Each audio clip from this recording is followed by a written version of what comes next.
Bienvenidos a la otra cara de la moneda de Cable Noticias. Soy Ana María Vélez. Para mí es un placer, como siempre, acompañarlos a ustedes, nuestros televidentes, que se conectan a esta hora aquí en Cable Noticias. Dice un viejo adagio popular que en la guerra y en el amor todo se vale. El problema es llevarlo literalmente a todos los aspectos de nuestra vida cotidiana, construyendo sociedades que resultan ser deshumanizantes. Realmente todo se vale, por ejemplo, en la política, a propósito de lo que hemos visto en las últimas horas entre los diferentes candidatos a la presidencia de la República, cuando se conectan con sus públicos a través de los debates, llevándoles supuestamente sus ideales, sus propuestas, terminan involucrados a veces en unas conversaciones, un rifirrafe entre ellos que resultan ser violentos porque agreden precisamente o transgreden más bien esas líneas que no deberían pasarse, que no deberían cruzarse nunca, es decir, cuando se sacan los trapitos al sol, sobre todo en temas personales. Pues hoy vamos a hablar de eso, si todo se vale en el mundo de la política para llegar a ocupar algún escaño, precisamente como estamos viendo en este momento. Pues la pregunta también es para ustedes, nuestros televidentes. Queremos que participen a través de @cablenoticias, @laotracaracn, estamos en Twitter y nuestro numeral que vamos a usar el día de hoy es rumbo a Palacio. ¿Se vale todo para llegar allí, al Palacio Presidencial? Pues queda abierta esa pregunta y la vamos, por supuesto, a abordar con nuestros invitados del día de hoy aquí en La Otra Cara de la Moneda. Nos acompañan Daniel Pacheco, él es editor general de La Silla Vacía. Daniel, gracias por atender nuestra invitación. Un gusto estar aquí, Ana María, gracias por la invitación. Y también nos acompaña Luis Alberto Villamarín, él es presidente de la Fundación Excelencia, Liderazgo y Transformación. Doctor Villamarín, también gracias por acompañarnos. No, gracias a usted, Ana María, por la invitación y un saludo a toda la audiencia. Si bien no queremos hacer eco puntual de lo que sucedió en un debate de las últimas horas, sí vamos a hablar puntualmente de algunas frases que pudieron darse en este contexto para después empezar a hablar de otros aspectos al respecto que precisamente giran alrededor de estas situaciones. Y quiero empezar preguntándole a Daniel Pacheco, porque si hay algo que le ha costado a la candidata presidencial Ingrid Betancourt bastante sufrimiento, diría uno, y palabras en su contra en las últimas horas en redes sociales, pues fue su pronunciamiento respecto a la salud mental de Gustavo Petro, al referirse a él como si tuviera Alzheimer. Dijo además y lo expuso con unos problemas depresivos que tuvo en algún momento de su vida. ¿Es eso válido cuando se habla de un debate político donde las ideas y las propuestas deberían ser las grandes protagonistas y no los ataques personales? Ana María, pues, y un saludo a Luis. Yo creo, a mí no me gusta la posición normativa de qué debería ser lo que dicen o no dicen los candidatos presidenciales. Creo que estamos en un debate y, como usted decía al principio, en la política y el amor todo se vale. Lo que yo creo que molestó específicamente de lo de Ingrid fue la manera en la que lo dijo. Fue como una sacada en cara de un evento personal aparentemente íntimo que no sabemos si realmente sí sucedió o no, porque Gustavo Petro lo negó. Le dijo: usted estaba ahí tirado en el piso una vez que yo lo vi de la depresión. Entonces creo que más que el señalamiento acerca de la salud mental, que obviamente nos mete en un debate fascinante, y es que quizás para los votantes sea incluso peor un psiquiatra que un médico por una enfermedad distinta, es la forma en la que Ingrid Betancourt lo dijo. Lo dijo además como traído de la nada, sin ningún contexto, como si fuera un ataque un poco rastrero y lanzado de manera algo hipócrita, me pareció a mí. Pues precisamente, doctor Villamarín, lo que ha dicho la gente en redes sociales, en su gran mayoría cuando la han criticado, es que se ha usado el tema de salud mental como si fuera un insulto, es decir, utilizar el Alzheimer o la depresión como si en ese momento pudiera usarse como un arma en su contra.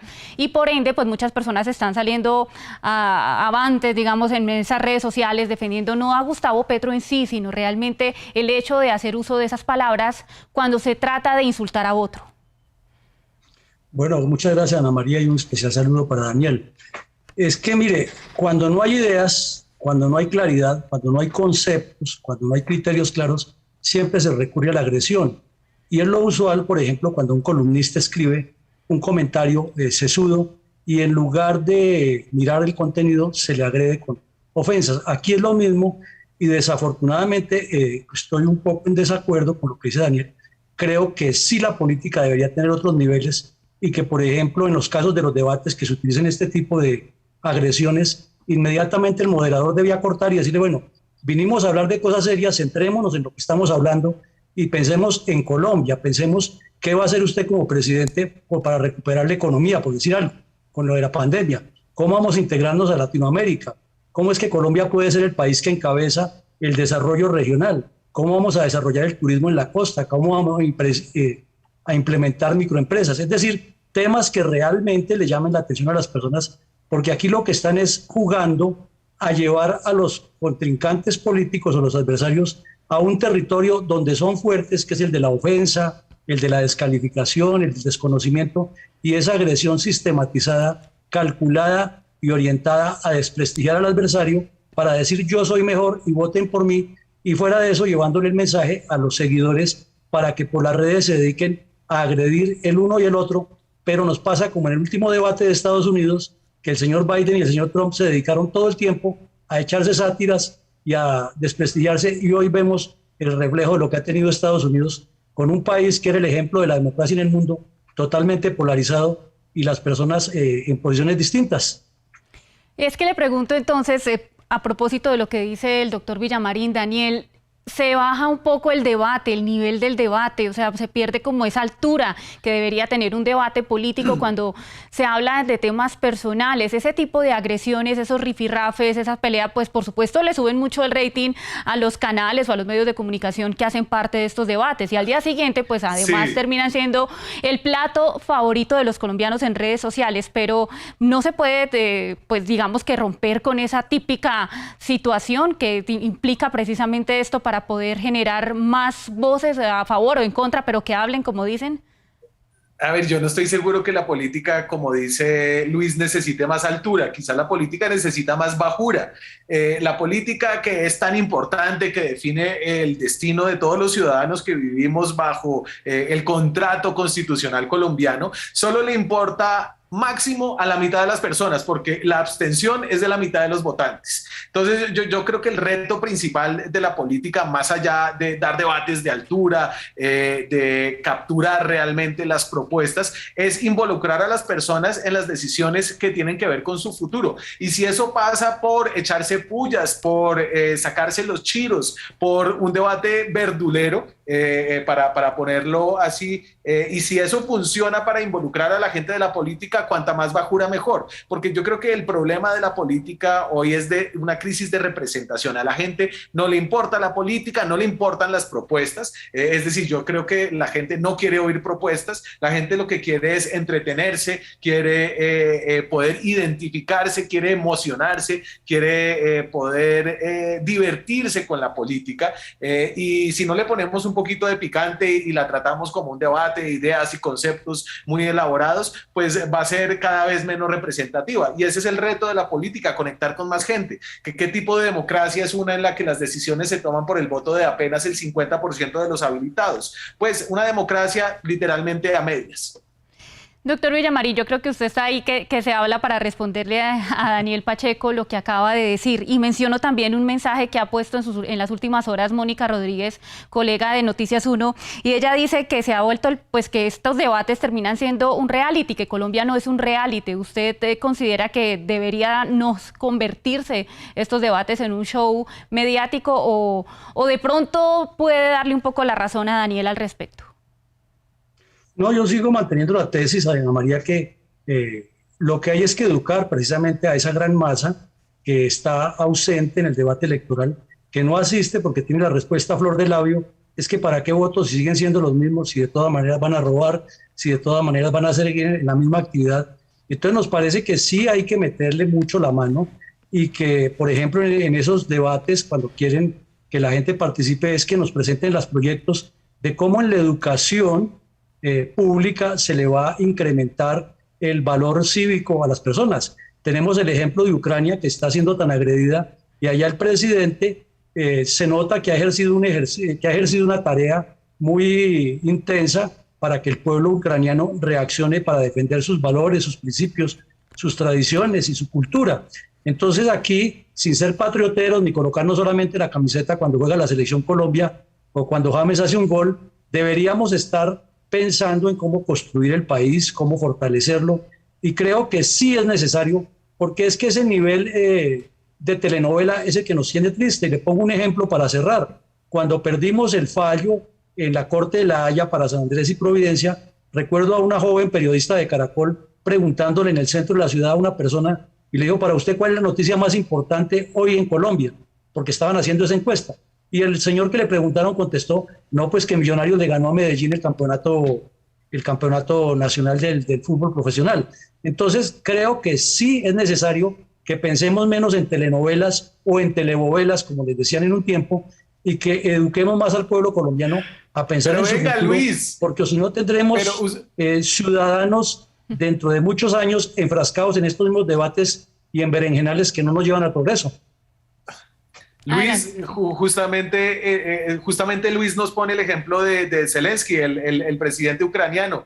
El señor es el rey de las telenovelas. El señor hacía un reality, una telenovela de ser el presidente. Lo eligen por representar al presidente en un programa de televisión cómico y ahora se volvió una gran figura mundial porque se montó en la película de ser el héroe defensor de Ucrania. Y lo está haciendo no como un papel, digo yo, lo está haciendo como un papel en el que se está jugando la vida y el señor se quedó en Ucrania, ¿no? Pero yo creo que la política tiene que involucrar a las personas, y si eso significa que a veces lo haga a través de unos debates que pueden parecer rastreros, pero que son en el fondo importantes. En el fondo es importante la salud mental del próximo presidente de Colombia, lo es. Lo que pasa es que la manera en la que Ingrid pone el debate es una manera que reduce la enfermedad mental y la estigmatiza, ¿no? Y por el otro lado, Ana María, acerca del tuit de nuestra colega,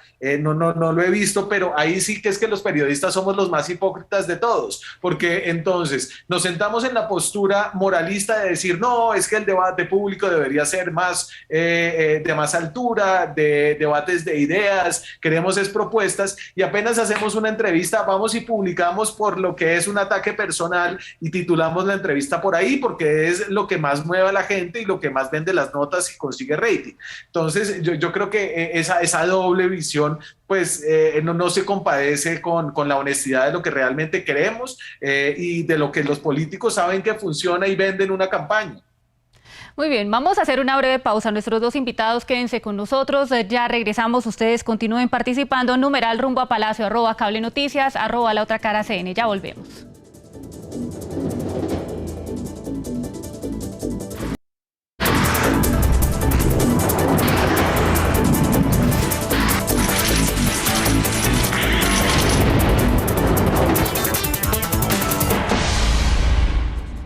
Gracias por continuar con nosotros en La Otra Cara de la Moneda de Cable Noticias. Estamos conversando sobre si en política y sobre todo en campaña todo se vale, incluso sacar los trapitos al sol de los contrincantes. Allí pues existe una doble moral al respecto, las críticas no se hacen esperar, pero las críticas a veces también son convenientes.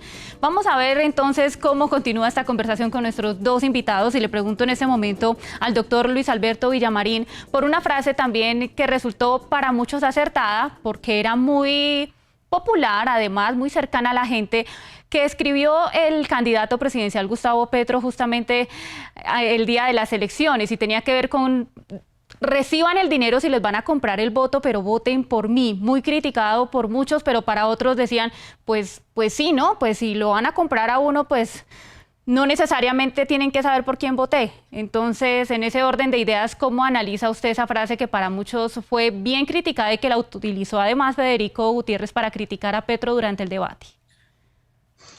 Pues miren, Ana María, dice la sabiduría popular y dicen los viejos dichos que nos enseñaban los abuelos y los campesinos, que son tan sabios en eso, que por sus hechos los conoceréis. E insisto, hay que mirar las alturas de lo que se está representando, porque es que no estamos eligiendo a quien va a dirigir la Junta de Acción Comunal de un barrio pequeño. Estamos eligiendo a quien va a dirigir nuestra nación, nuestra gran empresa, nuestro país. Y esa persona tiene que tener un nivel de altura. Y si se comporta con ese tipo de conductas, promoviendo o instigando a la trampa, al error, al delito, a la connivencia, al engaño, pues simplemente sabemos qué es lo que va a hacer, además con los antecedentes que tiene el señor Petro, que en muchos casos no se podría hablar de su hoja de vida, sino de un prontuario, pues entonces lo ubica a él donde debe ser ubicado y no debería estar de candidato a la presidencia, porque si está instigando a todo eso, y miremos qué haría después. Y si es una persona que, en el otro caso, una persona que está dedicada a atacarle o a utilizar de manera agresiva e incisiva algunas situaciones de salud de otro candidato, imaginémosla en un escenario en la cumbre de Río o en la cumbre de la OEA o en la ONU, debatiendo algún tema de altura y sacándole el cuento por allá a otro mandatario, que es que usted está descalificado porque tiene tal o cual defecto, o porque en su familia hay una persona con X o Y defecto. Entonces nos parece que esto sí es serio, que por el hábito sí hace al monje y que por sus hechos los conoceréis, y que la política es tan seria que no puede ser dejada en manos de demagogos. Daniel, y le pregunto entonces si para usted, entre más polémico el candidato, pues mejor, porque el colombiano lo conoce más, o sea, porque estamos acostumbrados precisamente a que muchos armen un show, salgan, hablen, incluso a veces de forma hipócrita se relacionan con la gente cuando realmente no les gusta ni que los toquen ni que los abracen en su vida cotidiana, pero al llegar a encontrarse además con las poblaciones, pues son de brazos abiertos, pero eso solamente es porque están en campaña. En ese orden de ideas, ¿cómo califica usted al candidato ideal? ¿Qué debería tener para llegarle más al pueblo? Yo creo, y en la silla vacía hemos visto y tratado de entender qué es lo que hace a un buen gobernante más allá de un candidato, ¿no? Y hay algunos estudios acerca de qué ha hecho buenos presidentes en el pasado. Algunas de las cosas importantes son, por ejemplo, tener una visión clara, más allá de si sea de izquierda o de derecha, pero tener una visión clara de lo que quiere, tener la capacidad de armar equipos y de trabajar en equipo, tener la capacidad de comunicarse ante las personas. Hoy yo creo, y como estamos en campaña electoral, la pregunta es más, ¿qué es un buen candidato? Y creo que esa es una pregunta que está en crisis ahorita mismo. Usted en la reciente campaña del Congreso tiene, por ejemplo, en la lista del centro a un candidato que se llama JP Hernández, un youtuber, un señor que tiene como un canal en Facebook que saca 180,000 votos y le gana a Humberto de la Calle. En votación, y se tiene que preguntar realmente dónde está la comunicación política y qué es lo que está moviendo a los colombianos. Y en ese sentido yo creo que estamos en una etapa en la que hay una población de votantes que se está dejando seducir por el show. Los candidatos que armaron el show de todos lados, de izquierda, de derecha, de centro, fueron los que ganaron. María Fernanda Cabal en el Centro Democrático, Catherine Miranda en el centro, Catherine Jubinao, Katy Jubinao también en la centroizquierda. El show está vendiendo, y yo creo que eso se trata de un momento particular dentro de los votantes que se podría llamar quizás como una inmadurez del voto de opinión. Hay un nuevo voto de opinión, un nuevo voto libre que se está dejando llevar por las redes sociales, y yo creo que tiene que educarse un poquito cuando vea, por ejemplo, que de pronto JP no resulta tan buen senador como es youtuber. Ese voto se va a ir sofisticando. Yo creo que Colombia es un país que está pasando como por esa etapa de dejarse deslumbrar por el show en la política. Finalmente terminará entendiendo la gente que no es boba. La gente no es boba, a veces se deja deslumbrar, pero después entiende que no era por ahí. Va a entender, ojalá, esa es mi esperanza, que el show es importante para algunas cosas, pero que al final termina saliendo caro, porque los gobernantes que hacen show usualmente no son los que gobiernan bien. Y le pregunto al doctor Villamarín por un caso particular respecto a lo que está mencionando Daniel Pacheco, y es el éxito que ha tenido en TikTok el candidato presidencial Rodolfo Hernández, el ingeniero, porque uno ve a una persona de 70 años, un adulto mayor, que lo ponen a bailar, a decir frases aparentemente para muchos graciosas, para otros no tanto. ¿Hasta qué punto en ese caso considera usted que el candidato presidencial se tiene que mantener como en esa postura tan regia, tan bien puesto, o pueden ceder, por ejemplo, a ese tipo de cosas? Pues miren, Ana María, ya Latinoamérica tiene muchos ejemplos. Recordemos a Abdalá Bucaram en el Ecuador, recordemos a Carlos Menem en la Argentina, miremos al tal, se me escapa el apellido en Bukele, del Salvador, miremos al mismo Donald Trump. Y entonces ya hay una experiencia que han sido desastrosos como presidentes, como mandatarios. ¿Por qué repetir esa experiencia? Y cuando usted me menciona al candidato exalcalde de Bucaramanga, me recuerda mucho a un personaje que mi papá nombraba mucho cuando yo era niño, que era el doctor Goyeneche, que era una persona que se iba para la Universidad Nacional y le prometía a los estudiantes que iba hasta pavimentar el río Magdalena y entejar con marquesina Bogotá.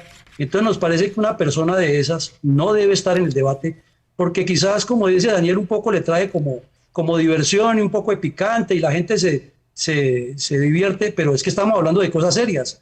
Es el futuro de un país que no ha superado la violencia de tantos años, que no ha superado que haya más de 25 millones de personas en niveles bajos de pobreza, que sigue teniendo una infraestructura vial muy baja, que no ejerce liderazgo en el continente, que tiene muchos problemas de desempleo y subempleo de la juventud, que tenemos una situación tan compleja frente al vecindario. No, pues necesitamos una persona que tenga mente de estadista y visión de estratega y que piense en una Colombia distinta y no en un Antanas Mocus renovado con combinación de Goyeneche y un poco de agresión, como inclusive el periodista Gardiazabal lo llama el viejito Atarbán. Entonces creo que ese personaje ni debiera estar en el debate.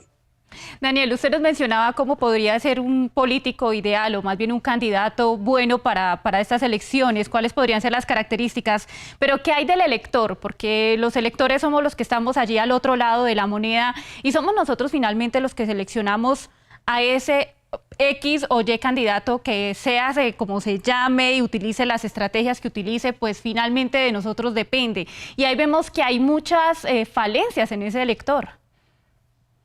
El elector, lo que pasa es que Ana María, yo creo que al elector no se le puede pedir que deje todo de su vida cotidiana, deje sus preocupaciones y se vuelva súbitamente en un experto en política pública y que se lea un programa de yo no sé cuántas páginas de todos los candidatos y que haga una evaluación racional de lo que cada uno quiere. Yo lo que sí creo es que al elector, y por eso existen los partidos políticos en la política, se debería poder identificar más o menos con unos valores políticos y decir, pues es que yo soy liberal de izquierda, yo soy liberal de derecha, para mí es más importante los temas morales, los temas económicos o estos temas, y poder entender a grandes rasgos. Y en eso pues estoy de acuerdo con Luis que a este país obviamente le falta una educación política, pero afortunadamente, al menos en lo que son las elecciones presidenciales, no tanto las del Congreso, afortunadamente cada vez es el voto libre de las personas el que define quién es el próximo presidente.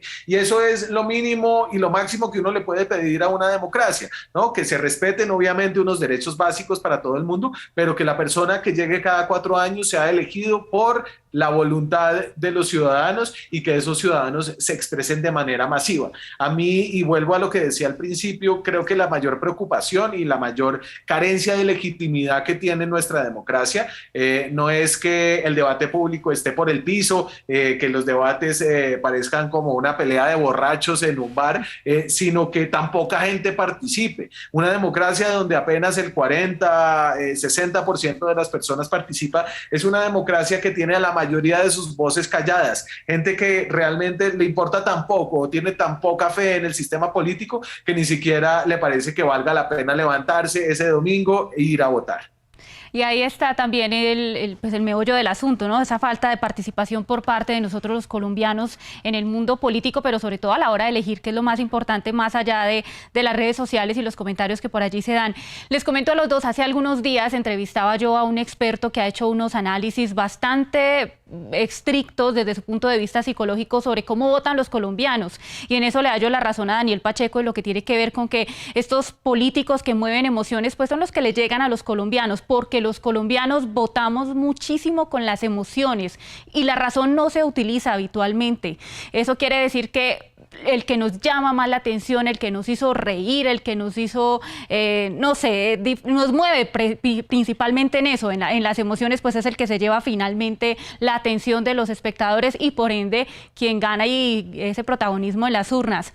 En ese orden de ideas, doctor Luis Alberto Villamarín, ¿qué puede hacer un candidato para generar emociones sin caer en un show que usted considera está acabando con ese debate político serio que se necesita?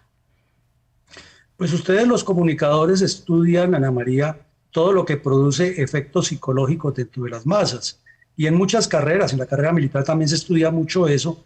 Entonces lo que hay que buscar son puntos que realmente despierten el interés, despierten el deseo de las personas de participar y se integren a unos proyectos de desarrollo. Y ahora mencionaba Daniel algo que es muy importante, es que le han vendido a los colombianos, la misma dirigencia política, que las Fuerzas Armadas son los bastiones o los pilares de la democracia, y eso es absolutamente falso. Los bastiones de la democracia son los que mencionó ahora Daniel, son los partidos políticos. Pero entonces se necesita que un partido tenga, comenzando por la disciplina de partido, para que no haya esos trasteos al estilo Roy Barreras y Benedetti, de el sol que más les alumbra en cada elección, se van alineando, para que no haya tampoco la corrupción interna que se presenta para vender y comprar avales y todo lo que ocurre, para que se preparen sus cuadros dirigentes permanentemente en escuelas de formación política, para que esos cuadros dirigentes en todos los niveles hagan la construcción política como ocurre en los países avanzados como Suiza, Alemania, donde son cada una de las personas las que participan en la financiación y la organización del partido y escalan los proyectos de manera que sean los gobernantes los que tienen que cumplir lo que les dice su constituyente primario y no lo que ocurre en Colombia, que además de que se presenta un programa de gobierno que nunca se cumple, que está lleno de cosas bonitas y que lo legitiman con una rendición de cuentas que nadie le pone cuidado, siga sucediendo, sino que esto se cambie de tal manera que la participación sea democracia realmente participativa y no sea dedocracia para mantener a los mismos con las mismas y esas personas insufladas y obnubiladas de que si no soy yo el candidato, entonces mi partido no tiene candidato, o que aquí espero yo hasta el final para meterme y seguir manipulando, porque eso es la repetición de la vieja politiquería corrupta de Alfonso López, de Turbay, de sus antecesores, que lo llamaban los lentejos y los tráfugas que siempre ha tenido el país. Entonces hay que darle la vuelta, Ana María, y esto el debate se necesita y tiene que ser la ciudadanía la que empodera a sus dirigentes, pero también la que le pide cuentas y les cobra cuando no han cumplido. Pero no podemos caer en el error de que sabemos que un payaso, que un histrión, que un artista nos manipula con sus actitudes muy amables y jocosas a sabiendas que nos va a llevar al fracaso y que es repetir lo que ya se sabe que va a ocurrir. Bueno, pues ahí están las opiniones de nuestros dos invitados. Dicen que cuando uno está hablando, bueno, el tiempo se pasa muy rápido y así fue como se acabó hoy la otra cara de la moneda. Pero le agradecemos enormemente a Daniel Pacheco, editor de La Silla Vacía, por habernos acompañado. Ana María, es un gusto haber estado acá y así parezca yo un promotor del circo en la política, que lo soy. En La Silla Vacía nos tomamos muy en serio las propuestas. Ahí pueden encontrar en lasillavacía.com una comparación de las propuestas de los candidatos y por supuesto un análisis actualizado de la política colombiana. Hay que lograr una balanza entre el corazón y la razón para que podamos hacer una buena elección. Pues Luis Alberto Villamarín, presidente de la Fundación Excelencia, Liderazgo y Transformación, también mil gracias por la compañía. No, muy amable Ana María por la invitación y siempre dispuesto a estar en este tipo de debates que son enriquecedores. Un abrazo para los dos y de igual manera ustedes, nuestros televidentes, continúen participando. Su opinión siempre es muy valiosa para nosotros. Numeral rumbo a Palacio, @Cable Noticias, @La Otra Cara CN. ¿Todo se vale en política? Le dejamos esa pregunta a ustedes, nuestros televidentes, para que participen. Que estén muy bien.